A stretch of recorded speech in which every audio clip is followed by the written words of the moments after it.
Hi, it's Michael and Anthony here presenting Small Business Banter.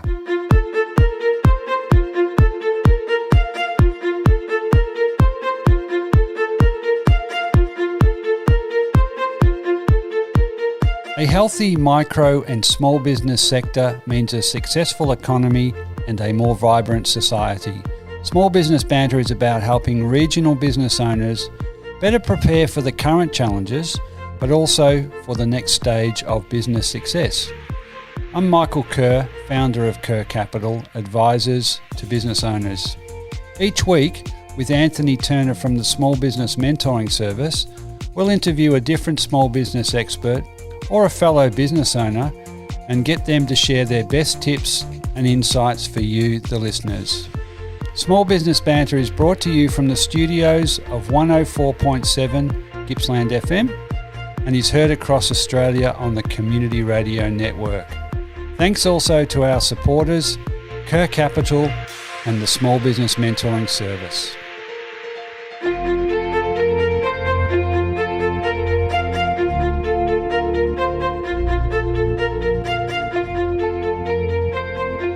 Okay, so welcome to today's edition of Small Business Banter. Really pleased to welcome in Bill Lang. Bill is the Executive Director of Small Business Australia.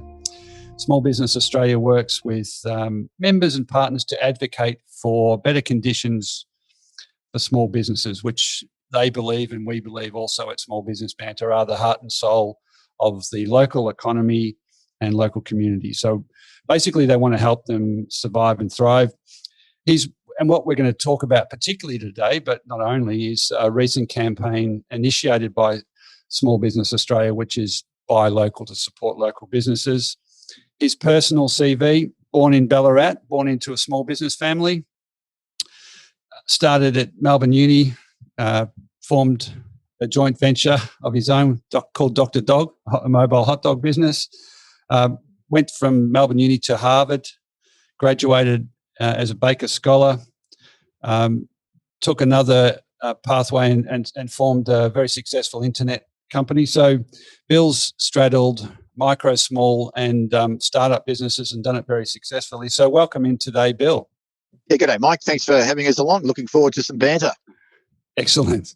All right. Well, look, we will get you to kick off the banter. Love to hear just a couple of minutes about Small Business Australia and particularly the work you do and your passion for riding the small business ship, which is in rocky seas at the moment.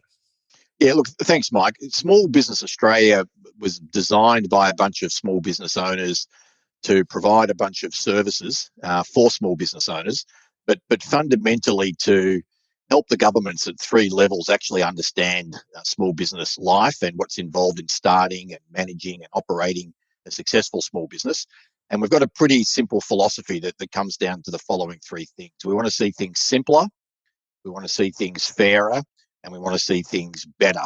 And we want to see people, aspiring to want to, work in small business, to one day have their own small business. We often hear, small business is the engine room of the economy from politicians of every colour and persuasion.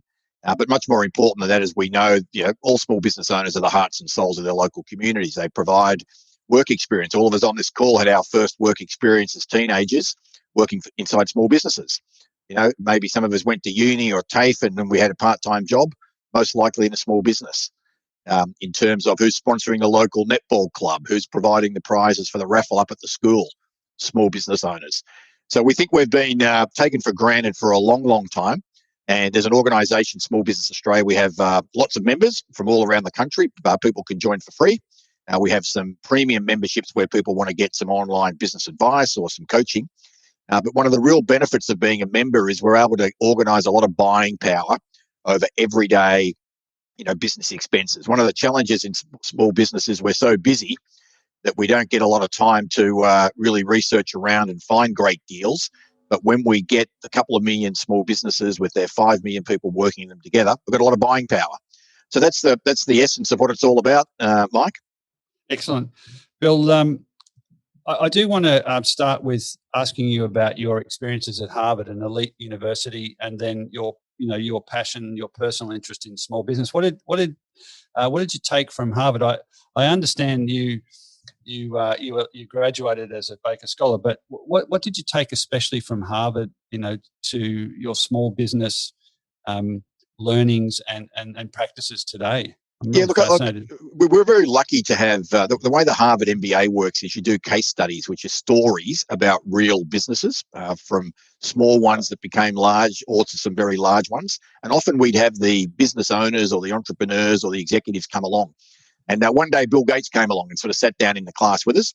And we had Warren Buffett come another day. But I still remember Bill Gates, and this sort of really resonates with me. He said, look, in theory, there's no difference between theory and practice, but in practice there is.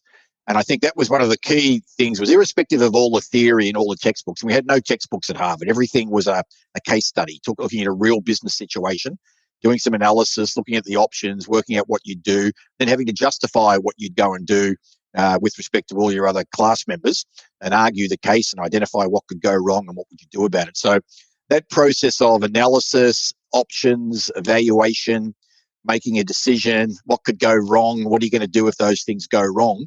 And we did that over 800 times in different businesses. And same thing applies to whether you've got a small business or whether you're about to start something out and you want it to be big, or whether you've got a larger business with lots of employees. Those same principles apply. At the end of the day, you've got to have customers that see that what you've got to offer gives them the best value. Value defined as the benefits they feel they're getting minus what they feel they're paying for it. So it's not all about low price. And one of the reasons a lot of people just focus on what's the price, because they can't see any difference in the benefits. Whereas the real secret is in offering superior value to the customer. And you've got to be able to get enough customers paying you enough money that, given the costs of operating the business, you make a profit. The other real thing that resonated, Mike and I spent a bit of time, and you and I spent a bit of time as accounting students together at Melbourne Uni, but our accounting professor at Harvard said, and I still remember this, he said, profit was a pack of lies agreed upon by accountants. And I think all of us out there with small business know that, you can't buy a beer with $1 of profit, let alone pay your tax bill with $1 of profit. That, cash is king. It's all about cash and cash flow. So they're the couple of key things as I reflect on it, Mike, that apply to businesses of any size. Well, interesting comments about the education side that you've been through. I think it's probably fair to say that a large proportion of small business owners either haven't taken the opportunity to get educated about business or just haven't had the time to get educated about business. And particularly nowadays where, caught up in COVID-19 and the pressures of running a small business, often they don't see a value in putting time into education. What would your advice be to those business owners? Yeah, look, I think, depending on the industry they're in at the moment, what their size is and what their location is, some business owners have got an enormous amount of time available. And others don't have any time available at all because they're trying to survive at one end of the spectrum, or they're thriving. They've got a lot of growth taking place and they're hiring people and doing those sorts of things. Our sort of philosophy at Small Business Australia is we assume there's not going to be a vaccine, that this virus is going to be around, and if not this virus, other viruses will be around. So that every business now must get fully digital, irrespective of the sort of industry that they're in. So they've got to be very digital. So there was 1 million small businesses without websites, for example, Anthony, at Christmas time. Mm-hmm. And most of them didn't have a list of who their customers were. So they haven't been able to communicate with a whole bunch of their customers, who particularly here in Melbourne, who've been locked away at home, as opposed to those that had a basic list, CRM system, ability to sort of drop an email to them.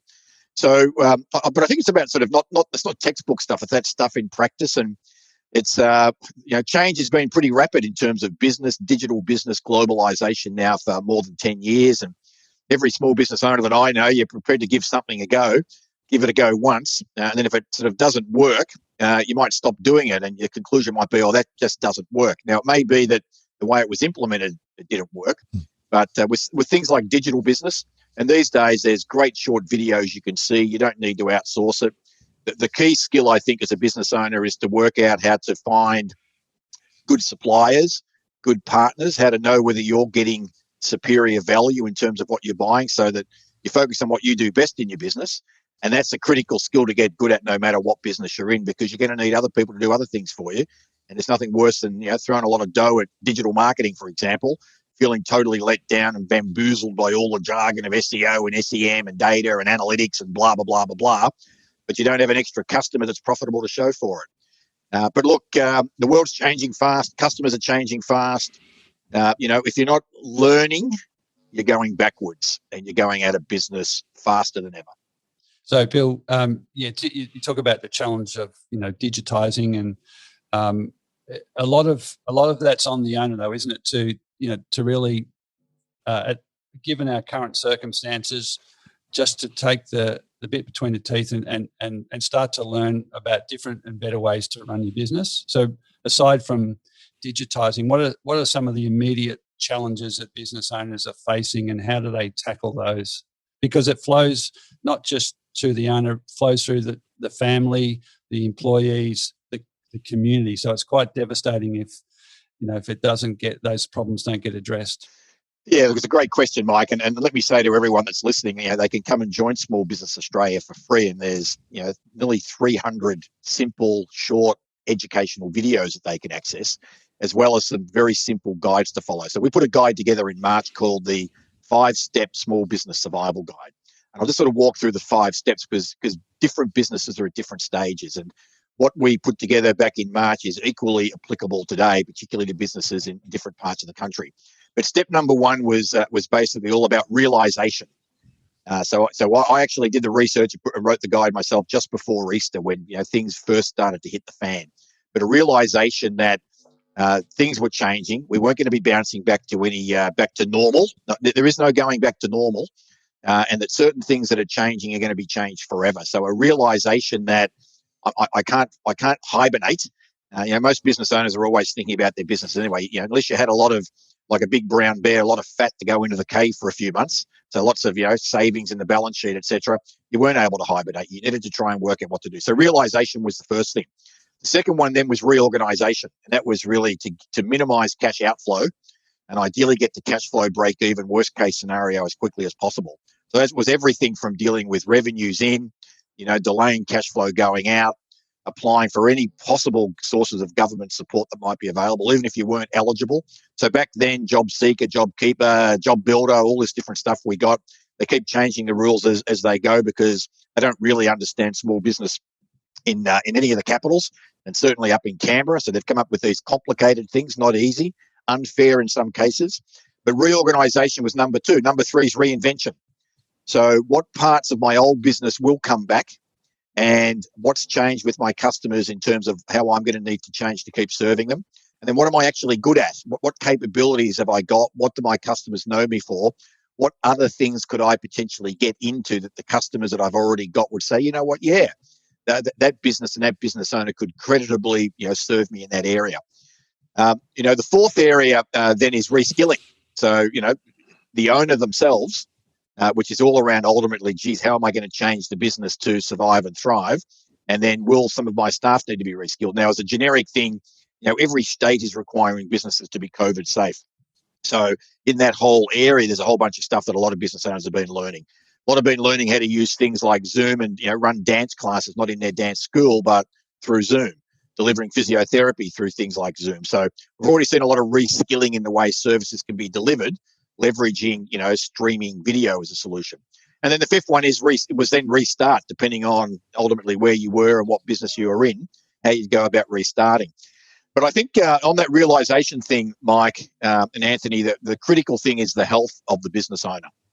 Like, while customers are the oxygen of the business and cash flow is the blood flow, the brains, the heart, and the soul of the business is the business owner. And we've seen in different states, different levels of mental anguish and uncertainty. So therefore, physical health and mental health, keeping a strong immune system, talking to people and not just automatically answering when someone asks you if you're okay. Yeah, everything's okay. I'm doing all right, all things considered. But being a bit more open and honest with respect to how you're feeling and what's going on is absolutely critical. So business owner health, Mike, which is, takes the family, their key friends, absolutely critical. And there's one type of business owner who's actually suffered potentially more stress than any other industry. And they're the accountants and the bookkeepers who have been having to play the navigational role to try and sort out a bunch of this government-related, support where it is available. They're the front line in the small business world in helping keep more small businesses alive and getting them through the COVID crisis. Bill, there's some great examples in there in terms of what I'll label it as your 5 R's, because they all seem to start with R's. Yeah, they do. Yeah, thanks, Anthony. That's okay. What are some sort of really, that's sort of the good theoretical side of it. What are some really, pertinent practical things that you can see business owners that are faced with the current situations, whether it's COVID, and also a lot of small businesses struggling in many parts of the country anyway. What are some really practical things that you can suggest that they might be doing with this time that they've got, but also in that hubble and bubble of day-to-day business to make things better? Yeah, well, look, if you sort of go back to that sort of second step around reorganising, which is getting to cash flow neutral, ideally positive as quickly as you can. So there's conversations that you're going to be having clearly with your key suppliers, and for many businesses that'll be finance companies. In other businesses you've got landlords, and I know there's been a lot of landlords that haven't come to the party yet. There have been some that have. There's a lot waiting to see is there going to be more money from the government, so therefore I'll be able to get more of my rent. But those sorts of conversations as business owners and the negotiation, so getting better, getting confident at that. We've got some great little videos to show you how to do that and how to prioritize doing that. But you got to be doing it. You cannot not communicate. You can't put your head in the sand, Bill. You cannot not communicate. So by not communicating, your suppliers are going to assume that you're okay, right?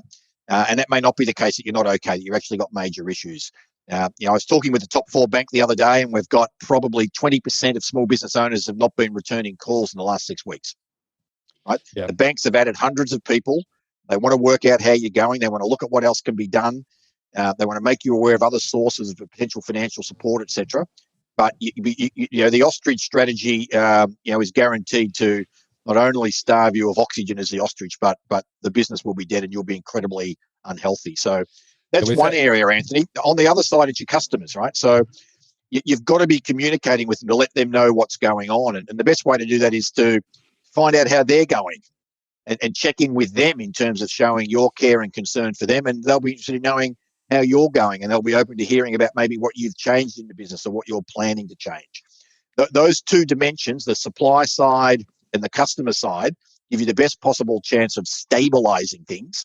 And then it's step 3, and reinvention. There were 5 R's, and it sounds a bit theoretical, but if you get their survival guide, and we've got webinars that people can watch for free that go through this stuff, it's very practical. The questions that you need to ask yourself and work your way through, which often involves talking with your customers to get a sense that if you are going to make a bit of a move to something else, are these customers that know you for what you've done for them in the past, are they likely to come with you? Because they're going to be the easiest customers for you to potentially get if you're going to embark on a new direction. And potentially lose. Correct. Bill, love that. And on that same note, I just want to talk about your Buy Local campaign, which is a very practical example of how we can support small business.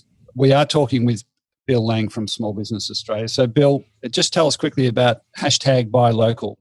Yeah, look, the big picture, Mike, is that we have approached some of the biggest companies in Australia that have got the most small business customers in Australia, and they've joined Team Small Business Australia. So Australia Post, I can proudly say as of yesterday, Telstra, National Australia Bank, News Corporation, Snap Printing. Between those guys, they deal with every small business owner on average about 2.5 and every citizen. So there's 2 elements of buying local. We need the customers, we need citizens to feel more confident and to keep themselves well. We need the employees keeping themselves well. So the confidence side of things through good hygiene, COVID-safe practices, encouraging people to start getting back to living again. And then there's buying local. And what that's about is it's not just dropping in face-to-face to a local business. Every business has got a telephone, and increasingly they've got a website and ability to order online, get things delivered, etc. So we're encouraging the big companies to make available these resources, which are available for free. So again, anyone who's a member of Small Business Australia can get all the Buy Local signage. They can head off to Snap Printing and get it printed up. They can put it on their websites. There's posters around hygiene and the COVID-safe practices. There's a whole range of things there to give every small business every opportunity to survive and to encourage customers to have confidence and to keep well, to move from staying safe, which is a bit more of a defensive bit of positioning, to keeping well, getting out there and living with the virus, living safely, keeping well with the virus. Yeah, like that a lot, Bill. We had on an episode recently, Carly Flecknoe from Halls Gap got together with some local businesses and formed Made the Grampians Way # campaign. Same kind of thing, encouraging consumers to be aware of, local artisans, local produce. That's the sort of thing and it goes beyond the owner to the broader community and Australians, doesn't it? To really look where you can to buy something that's made here by a small business. Well, absolutely, Mike. And even I was talking with some people at a Chamber of Commerce recently, and we're talking about Colac in Victoria. And there's a bunch of people that jump in their cars when they were allowed to, and they drive to Geelong to go do their shopping at the big retail stores. And then they're worried about the fact that there's not many jobs around for their teenage kids in the town, and the footy club's having trouble attracting players, and that's part of that sort of restructuring of footy leagues and things. But pay a bit more if need be, but keep the money in your town or in your local community. And look, and we're at Small Business Australia, we're asking very specifically now local government, what's the target you've got for what you're going to spend in the local community? So the City of Melbourne's got a big election happening here soon, and we're about to ask each of the 6 teams that want to run the City of Melbourne, well, what is your target? We're doing the same thing at the state government level, same thing at the federal government level. Now, we're all very busy as small business owners, but Small Business Australia is going to be in not only advocating, but keeping a track of this stuff. So it's less talk from politicians and more action. Like it. Yeah, it's very interesting. I think that's something in my work with the Small Business Mentoring Service. We've been across government at all 3 levels for many, many years, and found that there is a lot of photo opportunities in inverted commas rather than actual real good action. And I think a lot of that is not out of any other reason than some of the people, just as you said earlier, Bill, they just don't get small business because they've not been in small business. They don't understand the day-to-day things of feeling scared of your letterbox. I just want to go back to your Buy Local campaign and some of the thoughts there that you were espousing, particularly that sort of supporting your local businesses and making that decision to maybe pay a little bit more. What's your advice to the business owners who are in those local environments, which many, in fact, the majority of small businesses are in those local environments? What's your advice to them about how they can position themselves to attract that local customer? Yeah, look, if you go back to that sort of definition I talked about a bit earlier that I learned at Harvard, people make buying decisions based on what they perceive to be superior value, best value, the benefits they perceive minus the price that they're paying to get the benefits. And, there is more than the dollars that you actually pay. It's clearly more convenient to buy from a local business in many cases. And then you look at the benefits, often you'll get much more personalised service. I saw a great example of the IGA operator down in Port Fairy that, a lot of people were buying, the hysteria of toilet paper being a scarce resource in March and April. And yet a bunch of his senior citizen customers that were coming in, the shelves were empty. So what he started doing was actually, pulling apart the toilet paper, the big rolls, and putting them in bags of 2 and keeping them aside and giving them for free to his senior citizens.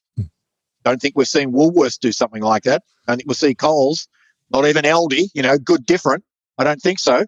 Local small business owner. So you've got to be thinking about that. So, the more you know your local customers, clearly they're involved with the local footy clubs and those things. One of the things that a lot of small business owners that are out in those local communities don't do, and I would encourage them to do, is to put their own hand in their own pocket and join their Chamber of Commerce, join their retail traders, rather than sort of free riding along. There's too much of a mindset among some owners about, well, there's only so many dollars around and it's dog eat dog and it's me versus them. The mindset needs to be 1 + 1 = 3. And that's what we're doing with the big companies involved in Team Small Business Australia. We're saying we're going to help small businesses access better deals on a lot of their input costs, help make education available that's short and sharp and snappy, and simple solutions to help them be able to be more likely to survive in a virus-type world and a global world, and gear them up with the stuff that will encourage their customers to keep coming back and to see on their email that they're part of the Buy Local initiative and that they're doing stuff to keeping people well. Yeah, look, what I really love about that, Bill, is and Anthony's also referred to the 3 levels of government, but also here we're talking about the owners, the local community, the local chamber, the Rotary Club, the community-based organisations really have the ability to influence everybody in the community to support their local small businesses. So, I like the idea of taking a bit of control and initiative at a local level, and you can do that. The education for those owners that do have time, I think one of the key learnings is it's time to approach the the business challenges differently. You've got to skill up. You've got to try new things. And, it's too easy to say you can't teach an old dog new tricks, but there's also never been a better time to really develop your own skills base, train your staff, do all those sorts of things. Bill, look, unfortunately, we're coming up to the end of our time. Been a really fascinating chat. Admire the work you're doing on behalf of small business owners around the country, agitation and action, and really appreciate your time today. We wish you very well. Do you just want to give us, before we finish up, the website? We'll include it in the show notes for the podcast, which comes out after it goes live on Gippsland FM, but the website, please. Yeah, thanks, Michael and Anthony. Great to be able to join you guys and have a bit of a banter. The website address is smallbusinessaustralia.org. Smallbusinessaustralia.org, where any small business person can join that for free. And Mike, you just mentioned one thing in passing, like that, old dogs and sort of learning new tricks. Our businesses that we're involved with have worked with many, many hundreds of small business owners. And what we've found is that an old dog can learn new tricks, but it's one trick at a time. And it's really about pacing yourself and working out, like, what's the most important thing for me to learn to get better at now, and focusing on that. And for every business owner that says they don't have time, the answer to that is knowing how to calculate the value of an hour and learning how to delegate. Because, work expands to fill the time available. And there's a lot of business owners doing work on stuff that are very low value to their business. And that's what's stealing the time. Excellent. Great way to finish, Bill. You go well, and we'll look forward to another chat another time. Thanks a lot, Mike. Keep well and buy local. So that's all for today's episode of Small Business Banter. Anthony and I continue to be inspired by bringing you small business experts and other small business owners and hearing their stories. For any of the links, resources or information we've talked about on the show today, or to contact Anthony or myself, please head over to smallbusinessbanter.com, or you can find us on both Facebook and Instagram. Anthony and I would love you to tune in at the same time next week for another episode of Small Business Banter.